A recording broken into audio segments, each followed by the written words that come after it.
और अनिल विज जी के आग्रह के कारण आज करीब 1200 करोड़ रुपए का ये अंबाला का रिंग रोड मंजूर हो रहा है। मैं इसलिए अनिल विज जी का हृदय से बहुत बहुत अभिनंदन करता हूं, उनको धन्यवाद देता हूं। मुझे एक बात पता है कि दिल्ली से चंडीगढ़ ये जो मार्ग था, इसमें अनेक संकट आए। जो कॉन्ट्रैक्टर था उसको हटाना पड़ा और काम जब शुरू किया तो किसानों ने काम बंद रखा और दिल्ली से जाने के लिए आपको बहुत तकलीफ होती थी। आज मैंने इसी रोड पर 11 फ्लाईओवर का उद्घाटन किया और मुझे खुशी है कि आज इस रोड को और अच्छा बनाने के लिए इसका अध्ययन करके हम इस रोड को और अच्छा बनाकर आपको देंगे, इस बात का मैं आपको विश्वास देना चाहता हूं। पर इस साल के दिसंबर के बाद दिल्ली से केवल ये रोड नहीं रहेगा। तो दिल्ली से देहरादून 9 घंटे लगते थे, अब नया रोड हम बना रहे जिसमें दिल्ली से देहरादून 2 घंटे में हो जाएगा, दिल्ली से हरिद्वार 1.5 घंटे में हो जाएगा और दिल्ली से मेरठ 4.5 घंटे लगते थे, अब 45 मिनट में हुआ। तो जो दिल्ली से देहरादून रोड है, इसको शामली सहारनपुर जो है वहां से हम अंबाला को जोड़ रहे हैं और अंबाला से चंडीगढ़ तक का रोड बना रहे हैं। तो मुझे लगता है कि आपको ये भी एक नया रोड अंबाला आने के लिए मिलेगा। हमारे देश में हम कश्मीर से कन्याकुमारी हमारे राष्ट्रीय महामार्ग की बात करते थे। बहनों और भाइयों, अगर हम शुरू करेंगे मनाली से, तो मैं थोड़ा मनाली से पहले चंडीगढ़ से शुरू करता हूं। चंडीगढ़ से मनाली जाने के लिए 9 घंटे लगते थे, अब आज से 3 महीने के अंदर चंडीगढ़ से मनाली केवल 3 घंटे में होगा। और मनाली में पहुंचने के बाद रोहतांग पास जाने के लिए 3.5 घंटे लगते थे, अब हमने अटल टनल बनाई है, 8.5 मिनट में हम वो टनल पार करते हैं। और रोहतांग पास करने के बाद वहां से लद्दाख और लेह तक हम करीब 4 टनल बना रहे हैं और उसके बाद में लद्दाख लेह आने के बाद श्रीनगर जाने के लिए कारगिल के नीचे हम आशिया की सबसे बड़ी 11.2 किलोमीटर टनल बना रहे हैं। 4 बार जिसका टेंडर हुआ था और मुझे इस बात की खुशी है कि उस टनल पे हमने 5000 करोड़ बचाए। जो 12000 करोड़ की थी वो 5000 करोड़ में बन रही है और वो टनल का 65 to 70% काम पूरा हुआ। उसके बाद झेड़मोर टनल है, वो भी अभी 2-3 महीने में पूरी हो जाएगी।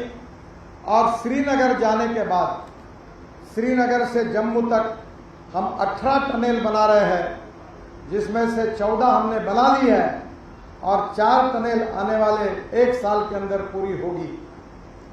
पर इसकी सबसे बड़ी विशेषता है कि चंडीगढ़ से मनाली, मनाली से लद्दाख लेह, लद्दाख लेह से श्रीनगर और श्रीनगर से कटरा आने के पहले दिल्ली कटरा हाईवे जो हमारे हरियाणा से जाता है, वो कटरा हाईवे से हम दिल्ली में 8 घंटे में आएंगे। दिल्ली से अमृतसर 4 घंटे में होगा और दिल्ली आने के बाद दिल्ली के वहीं से हम दिल्ली जब पहुंचेंगे इस रोड से तो दिल्ली मुंबई हाईवे को जुड़ेंगे और दिल्ली मुंबई हाईवे से हम सूरत तक जाएंगे। दिल्ली से मुंबई 40 घंटे लगते थे, अब केवल 12 घंटे में आप जा सकेंगे। और इसलिए हम लोग सूरत में एक नया रोड बना रहे हैं और सूरत से ग्रीन अलाइनमेंट है, सूरत से नासिक, नासिक से अहमदनगर, अहमदनगर से सोलापुर और सोलापुर से कर्नूल, हैदराबाद, बेंगलोर, मैंगलोर, त्रिवेंद्रम, कोचीन, कन्याकुमारी और चेन्नई, हम कन्याकुमारी तक जाएंगे। यानी आपको मैंने जो हिसाब बताया कि चंडीगढ़ से मनाली, मनाली से लद्दाख लेह, लद्दाख लेह से श्रीनगर, श्रीनगर से कटरा हाईवे से दिल्ली, दिल्ली से सूरत, सूरत से अहमदनगर, सोलापुर और सोलापुर से कन्याकुमारी, चेन्नई, हैदराबाद। सही अर्थ में कश्मीर से कन्याकुमारी तक का हमारा सपना पूरा हो। मुझे ये भी आपको मैं विश्वास देना चाहता हूं कि इसी जीटी रोड से आप जब पानीपत जाते हैं तो पानीपत के बाद दिल्ली का पेरिफेरल रोड लगता है। अब उससे एयरपोर्ट जाने के लिए 2 से 2.5 घंटा लगता है, पर अब हमने UR2 रिंग रोड दिल्ली का बनाया। दिल्ली में 65,000 करोड़ के काम हम कर रहे हैं, दिल्ली को ट्रैफिक जाम से मुक्ति देने के लिए और प्रदूषण से मुक्ति देने के लिए। ये जो दिल्ली का 10,000 करोड़ रुपए खर्चा करके UR2 बना रहे हैं, तो जो आपको 2 घंटे एयरपोर्ट जाने के लिए लगता था, वो पानीपत से आप केवल 20 मिनट में शिव मूर्ति द्वारका एक्सप्रेस हाईवे पहुंचेंगे और वहां से हम 8 लेन की टनल बना रहे हैं और ऊपर में शिव मूर्ति में 8 लेन का रोड, 16 लेन, और अंदर से आप T3 एयरपोर्ट जाओगे और वहीं से आप वहां से वसंत विहार भी टनल जाएगी और आपको एयरपोर्ट जाना बहुत ही आसान हो जाएगा। मुझे बहुत खुशी है कि लगातार हमारा देश प्रगति और विकास की ओर जा रहा है। अच्छे रोड होंगे, पानी होगा, बिजली होगी, कम्युनिकेशन के साधन होंगे, तो हमारे यहाँ इंडस्ट्री आएगी, उद्योग व्यापार बढ़ेगा। उद्योग व्यापार बढ़ेगा तो रोजगार निर्माण होगा और रोजगार निर्माण होगा तो गरीबी दूर होगी। हमारे देश को मोदी जी ने तय किया है कि हम विश्व की नंबर 1 की आर्थिक व्यवस्था बनेंगे। हम इस देश को दुनिया की सुपर इकोनॉमिक पावर बनाएंगे। अब उसकी प्रोसेस शुरू हुई है। मुझे बताते हुए खुशी हो रही है कि मैं ट्रांसपोर्ट का मंत्री हूं। हमारी ऑटोमोबाइल इंडस्ट्री भी मेरे अंडर आती है। पहले हमारे देश में ऑटोमोबाइल इंडस्ट्री का साइज 7.5 लाख करोड़ का था। अब 15 लाख करोड़ की हम इंडस्ट्री बनाने का 5 साल में हमने संकल्प किया है। और मुझे बताते हुए खुशी हो रही है कि वर्ल्ड में ऑटोमोबाइल इंडस्ट्री में हम 4थे नंबर पे थे, पर आपके आशीर्वाद से हमने जापान को पीछे डालकर अब 3रे नंबर पर हम पहुंचे हैं। चाइना पहले नंबर पर, अमेरिका 2रे नंबर पर और इंडिया 3रे नंबर पर और जापान अब 4थे नंबर पर गया। बहनों और भाइयों, electric, ethanol, methanol, biodiesel, bio LNG, bio CNG, hydrogen, ये नई नई फ्यूल हम ला रहे हैं। हमारे देश में प्रदूषण की समस्या फॉसिल फ्यूल के कारण है और मैं पिछले 20 साल से diversification of agriculture towards energy and power sector पे काम कर रहा हूं। मुझे बहुत खुशी है कि दुष्यंत जी ने जिसका उल्लेख किया, हमारा किसान अन्नदाता है। हरियाणा, पंजाब इतना गेहूं चावल पैदा करता है कि हमारे देश की चिंता मिटा देता है। पर गेहूं, चावल और गन्ना और मक्का लगाने से किसान की परिस्थिति नहीं बदल सकती और इसलिए हमने तय किया कि अब हमारा किसान ऊर्जादाता बनेगा, इथेनॉल बनाएगा। और मुझे खुशी है कि आज हरियाणा में 20 फैक्ट्री आ गई। हमारे देश में पेट्रोल में 20% इथेनॉल डालते हैं। अभी बेंगलोर में मैंने अशोक लेलैंड के ट्रक को, कोयले से जो मिथेनॉल बनता है, वो ट्रक को लॉन्च किया और बेंगलोर में 20 बसेस जो डीजल में 20% मिथेनॉल डाल के चलने का पायलट प्रोजेक्ट शुरू किया। डीजल का रेट 110 रुपये लीटर है, मिथेनॉल का 25 रुपये लीटर है। बहनों और भाइयों, मेरे पास हाइड्रोजन की कार है और इतना ही नहीं तो मैं इलेक्ट्रिक के कार से सिवा भी घूमता नहीं हूँ। और आज आने वाले समय में e scooter, electric auto rickshaw, electric car, electric bus बड़े प्रमाण पर आई है। हमने जब बसेस के लिए टेंडर निकाला था तो एक डीजल की बस दिन भर चलती है तो 115 रुपये किलोमीटर खर्चा होता है और इलेक्ट्रिक बस का टेंडर जो आया वो नॉन AC बस का 39 रुपीज़ पर किलोमीटर और एसी बस का 41 रुपीज़ पर किलोमीटर। मैं दुष्यंत जी को और आदरणीय अनिल जी को रिक्वेस्ट करूंगा कि हरियाणा की बसेस बदल दो, टिकट रेट 30% कम कर दो और सब हरियाणा की जनता को एयर कंडीशन लग्जरी बस में घुमाओ, आपका ट्रांसपोर्ट फायदे में आएगा। और ये कैसे आएगा इसका मॉडल मैं बना देता हूं। हम एयरपोर्ट जैसे बसपोर्ट बना रहे हैं, लॉजिस्टिक पार्क 2 लाख करोड़ के बना रहे हैं, 230-60 रोपवे, केबल कार, फर्नाकुलर रेलवे बना रहे हैं। हम देश में ट्रांसपोर्ट के नए नए टेक्नोलॉजी को ला रहे हैं और मेरा विश्वास है कि देश के प्रगति और विकास में ट्रांसपोर्ट सेक्टर को import substitute, cost effective, pollution free और इंडिजिनियस। मुझे और एक बात की खुशी है कि मैं लगातार बोल रहा था कि हमारा देश में किसान, विशेषतः हरियाणा पंजाब में पराली जलाता था। मैंने आज ही मनोहर लाल जी को और दुष्यंत जी को कहा कि एक समय फ्लैश प्रॉब्लम था, एक समय पराली प्रॉब्लम थी, फिर अगले 2 साल के बाद पराली के लिए झगड़ा होगा, क्योंकि हमने वेस्ट में वैल्यू क्रिएट की। मैं अक्सर 2 बातें लोगों को बताता हूं कि innovation, entrepreneurship, science, technology, research, skilled and successful practices, we name it as knowledge, conversion of knowledge into wealth हमारे देश का भविष्य है। इसलिए कचरे में वैल्यू क्रिएट करो। और दूसरी बात मैं अक्सर बताता हूं कि कोई व्यक्ति भी वेस्ट नहीं है और कोई मटेरियल भी वेस्ट नहीं है। It is depending upon the appropriate technology, appropriate vision of the leadership that you can convert waste into wealth. Delhi के रिंग रोड में वो गाजीपुर टेकड़ी से 30 लाख टन कचरा लेकर हमने रोड में डाल दिया। अहमदाबाद का 30 लाख टन कचरा डोलेरो अहमदाबाद हाईवे में डाला है। और मैंने आज ही मनोहर लाल जी को कहा कि हरियाणा के शहरों में जितना कचरा होगा वो सेग्रीगेट करके दो, हम उसको रोड में डाल देंगे। आज मैंने जब करनाल का रिंग रोड बनाने का काम किया तो मैंने मुख्यमंत्री जी को कहा कि मैं आपको अमृत सरोवर बना के देता हूं, मुझे मट्टी लेने की अनुमति दीजिए। एनएचआई ने 1500 अमृत सरोवर बनाए। आप नसीबवान हैं कि आपके यहां जल्दी पानी मिलता है। मैं किसानों में काम करता हूं, 3 चीनी मिलें चलाता हूं। हमारे यहाँ 450-500 फीट नीचे जाने के बाद पानी मिलता है। दौड़ने वाले पानी को चलने के लिए लगाओ, चलने वाले पानी को रुकने के लिए लगाओ और रुके हुए पानी को जमीन को पीने के लिए लगाओ। गांव का पानी गांव में, खेत का पानी खेत में, घर का पानी घर में।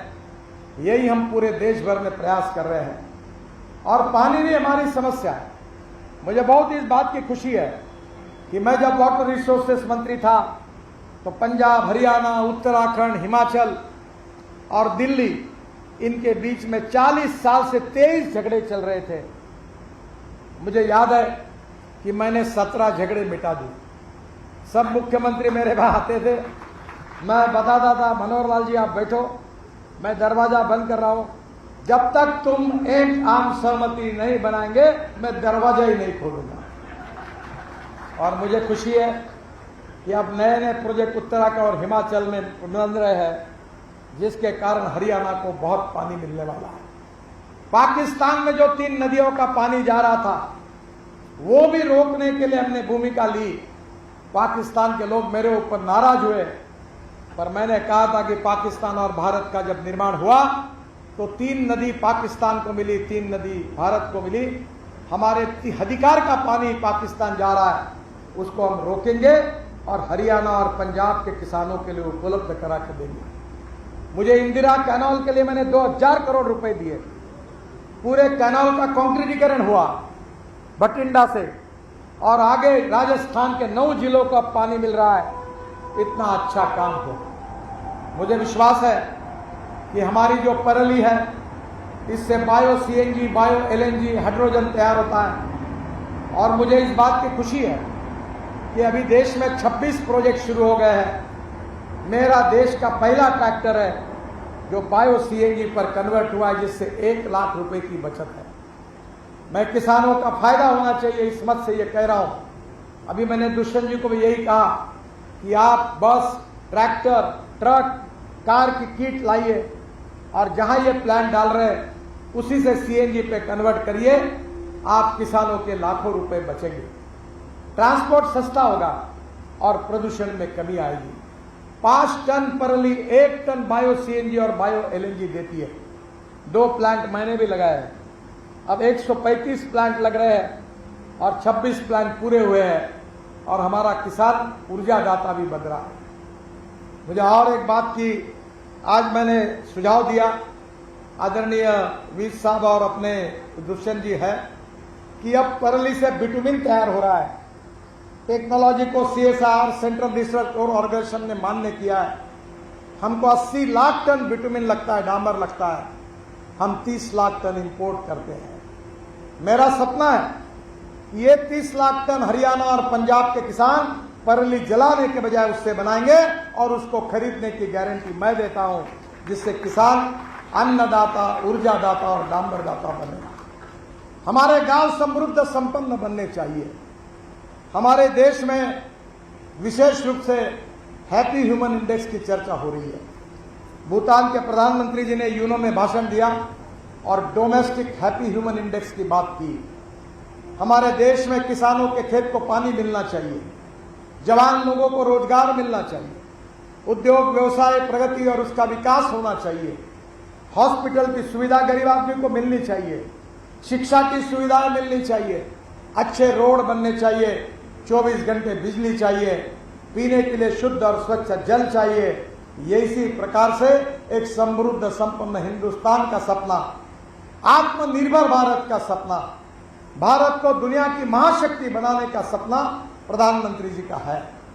और मेरा विश्वास है कि जिस प्रकार से रोड सेक्टर में क्रांति हो रही है, मैं विश्वास के साथ बताना चाहता हूं कि हरियाणा के राष्ट्रीय महामार्ग 2024 समाप्त होने के पहले अमेरिका के बराबर होंगे, इतने अच्छे रोड आपको बनेंगे और इससे हरियाणा देश का एक प्रगतिशील समृद्ध संपन्न राज्य बनेगा। 2 बातें जिसकी मांग मेरे पास की है। पहली बात, 290 ब्लैक स्पॉट है जिसके बारे में दुष्यंत जी ने बताया। इसके लिए 1000 करोड़ लगे, 2000 करोड़ लगे, 5000 करोड़ लगे। ये जितने राष्ट्रीय महामार्ग पर है, ये पूरे ब्लैक स्पॉट तुरंत सुधारने का ऑर्डर मैं देता हूं। ये पूरा काम आपका हो जाएगा।